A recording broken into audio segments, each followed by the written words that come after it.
hari ini dalam acara agenda klarifikasi kawan saya yang belakangan ini di pemberitaan banyak simpang siur, tuduhan-tuduhan yang tidak mendasar. Kenapa saya katakan tidak mendasar?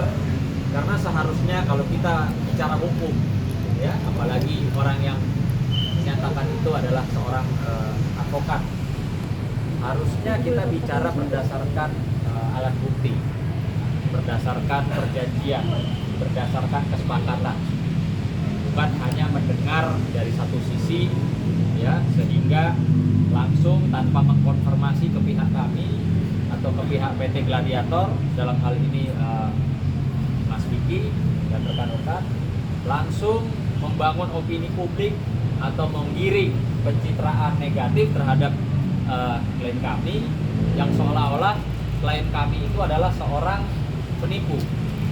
Ya, perlu digarisbawahi bahwa itu tidak termasuk salah satu tugas daripada advokat, yang dimana membangun opini publik, ya, menggiring opini seolah-olah, sekali lagi saya katakan, Vicky adalah seorang penipu. Hari ini maka kami selaku tim kuasa hukum, saya dengan Pak Imam akan menyampaikan, begitu juga nanti ada klarifikasi sekilas dari PT atau manajemen Gladiator, apa sih yang sebenarnya terjadi.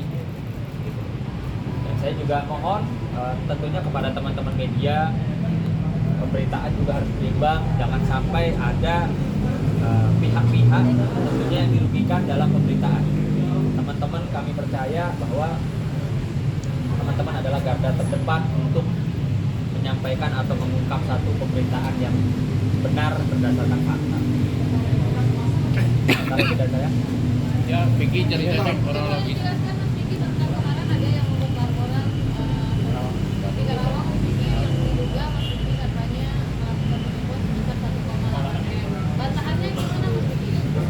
Iya, sekali lagi terima kasih. Assalamualaikum warahmatullahi wabarakatuh. Sebenarnya sih ya ini jadi konsumsi kita dalam bekerja sama dan berbisnis, tapi mau nggak mau akhirnya semua sudah tersampaikan. Kalau secara yang saya bingung adalah bagaimana satu ada nilai itu, gitu. Karena saya bukan orang yang dititipkan uang gitu, seolah-olah ya terserah lah mau kalian atau siapapun yang menarasikan itu hak kalian dalam menulis artikel berita.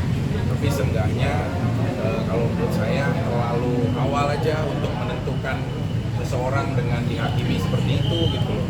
Sementara kita sendiri adalah kerjasama, saya sebagai orang yang PT yang memiliki lahan tersebut, kemudian ada orang yang menawarkan diri untuk mengerjakan beberapa proyek di situ, salah satunya lapangan mini soccer internasional itu. Terus kita punya kesepakatan yang kalau memang sudah selesai baru ada pembayaran gitu loh.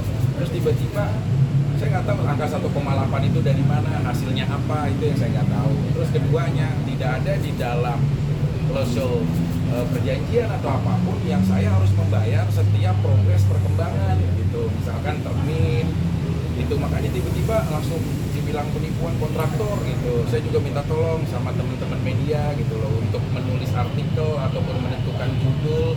Lihat, saya sebagai objek itu tidak sendiri, saya punya anak-anak saya yang akhirnya hari ini nggak mau sekolah gitu loh.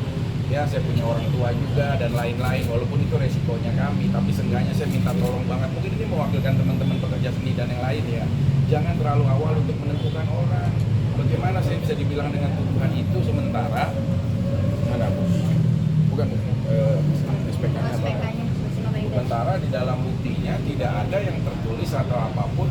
Pembayaran itu berupa termin gitu loh, selesai. Dan kedua, lapangannya itu sedang ada bermasalah gitu. Enggak, ini di awal seperti apa mungkin Bang? Biar tahu dulu. Ini ya sebentar, ini biar tahu poin-poinnya dulu. Ya, maksudnya dari poin ini tidak ada satupun yang saya punya kewajiban membayar gitu loh, baik bayar per termin atau apapun. Nah itu yang saya kaget. Pertama, tiba-tiba ada nilai 1,8 itu dari mana gitu. Andai kata itu dari nilai pekerjaan pun ya kita harus lihat nilainya apa, perbelanjaannya sesuai apa tidak, hasil lapangannya apalagi sekarang sudah tidak bisa digunakan dan harus dibongkar gitu, karena lapangan bola itu kan dinikmati orang yang akan main ya, banyak orang gitu loh.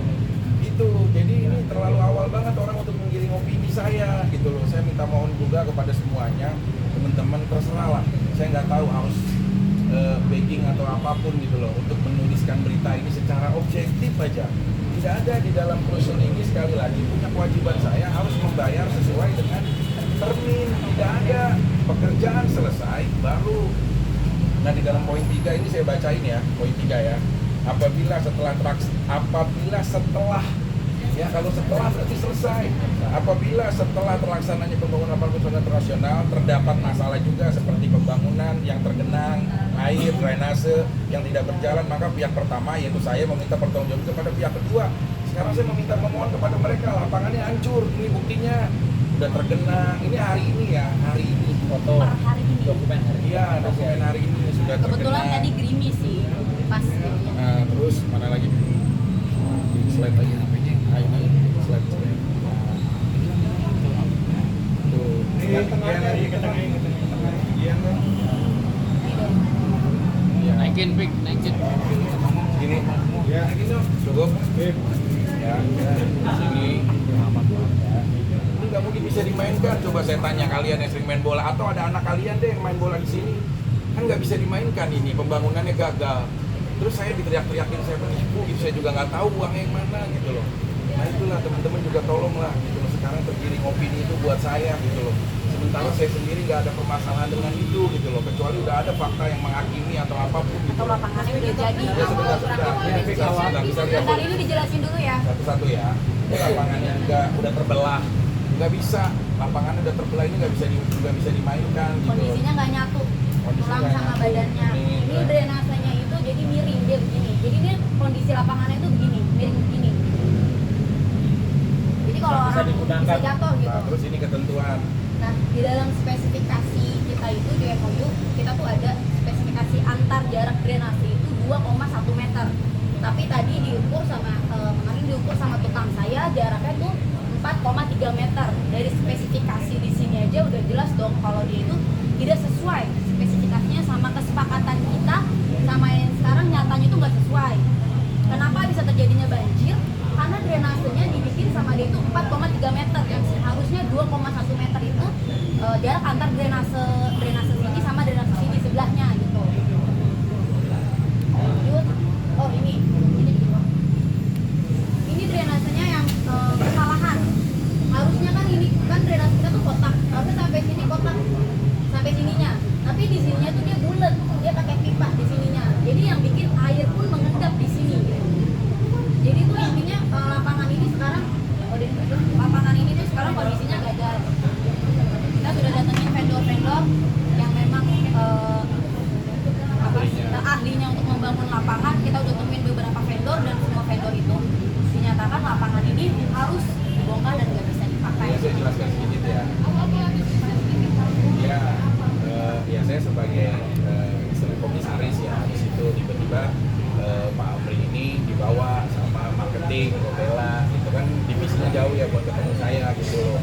Saya siap buat membangun proyek ini, walaupun kita lagi mau proses lelang tuh, siapa aja yang mau bangun ayo gitu loh. Yang bener-bener dia punya kriteria spesifik bisa membangun lapangan ya, karena kita udah coba pernah punya pembangunan di Bekasi akhirnya genang gitu loh. Terus nggak bisa digunain, kalau hujan, kalau genang itu jadwalnya bisa berantem orang gitu loh. Kalau udah booking main jam 8, nanti ada lagi yang main jam 10, mereka nggak terima, bisa keluar dong ini jadwal jam saya.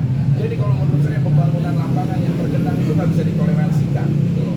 Nah itu aja sih, jadi awalnya dia menawarkan, nanti saya bilang ini anggarannya lumayan loh Pak gitu, sama ini ya bisa kok semuanya apa. Bukan Vicky atau PT Gladiator yang menunjuk dia, bukan ya. Mereka menawarkan Yes. diri. Kita yang punya proyek, siapa ini yang punya proyek ini? Oh Gladiator Media Perkasa, bekerja sama dengan PT PKS gitu. Saya mau dong menghadap bosnya, dia bilang ini Mas Vicky temuin aja dulu adiknya sebagai GM-nya gitu. Jadi saya juga nggak kenal dia siapa, terus tiba-tiba mengajukan ke situ itu loh. Jadi unsur-unsur bujuk rayunya juga kalau dibilang penipuan tidak ada ya. Orang ketemu dia pas tanda tangan saya udah selesai Kak, ini dia mau mengerjakan. Oh bapak lapangannya paham nggak? Paham, ini saya tenang, saya mau bangun lapangan. Oh ya udah kalau ini ya gitu. Nah kita sengaja karena kita udah pernah punya pengalaman bangun lapangan, jadi kita bikin aturan. Kita nggak mau bayar termin setelah lapangan jadi dan dinyatakan tidak ada masalah, baru kita bayar. Makanya angkanya lumayan. Nah, kok lapangan belum jadi, tiba-tiba saya harus ditagih. Bahkan dibilang penipuan gitu dong, teman-teman. Maaf ya, izin objektif ya gitu loh. Dalam hal ini kesana saya bawa lari uang gitu loh, malah habis pilek ya kan gitu loh. Jadi banyak mengembang kan gitu loh. Nah, tapi kalau saya boleh secara lugas menyampaikan ya di depan kuasa hukum gitu loh, bahwa saya tidak ada apa untuk yuk pengerjaan proyek ini, enggak juga diatensikan dari mereka gitu. Dan di dalam SPK ini sekali lagi tidak ada ya menunjukkan untuk membayar secara per termin, tidak ada. Udah cukup segitu aja. Jadi perlu dijelaskan juga bahwa Vicky malah sudah memberikan sejumlah uang ya, untuk mereka bisa bekerja ya. Berapa yang jumlah nominal? Ya ada beberapa yang kita kasih antara 20 juta pernah gitu loh. Terus sama kayak kemarin, makanya Vicky mengingkari gitu loh. Ini saya ini aja ya. Kan kemarin sudah di-announce oleh kuasa hukum mereka bahwa Vicky sudah ditagih-tagih berkali-kali, jawabannya iya, ntar. Ini apa yang ditagih? Kita perlu ketahui dulu ya.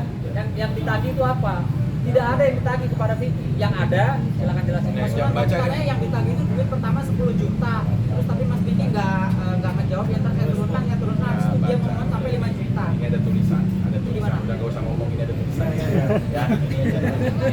Selamat pagi Pak, kata dia, maaf ganggu, bisa minta tolong lah Pak, apa? Minta tolong untuk apa? Coba teman-teman baca deh. Enggak, coba ya teman-teman baca. Maaf teman-teman media, minta tolong untuk apa? Minta tolong untuk apa?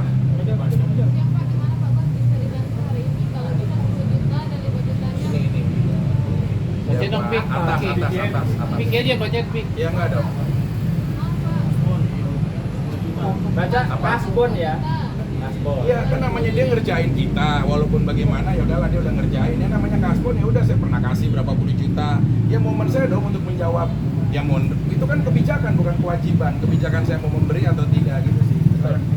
Mas Vicky sorry, kemarin katanya terakhir dia komunikasi sama Mas Vicky pada tanggal 27 Februari yang terkait minta 10 juta sampai ngomongnya 5 juta gitu. Mas Vicky malah nggak jawab. Ya, ini baru Makanya dibahas. dia ada tadi juga. Ini baru dibahas. Mintanya apa coba Mas baca? Apa di atas? Pembayaran proyek apa? Hah? Kasbon, kalau Mas di kasbonin sama orang harus. Hah? Ya itu aja sih maksud saya. Ya, jadi jelas ya. Jadi artinya dengan pemberitaan yang mereka bangun, opininya jelas-jelas sangat merugikan klien kami.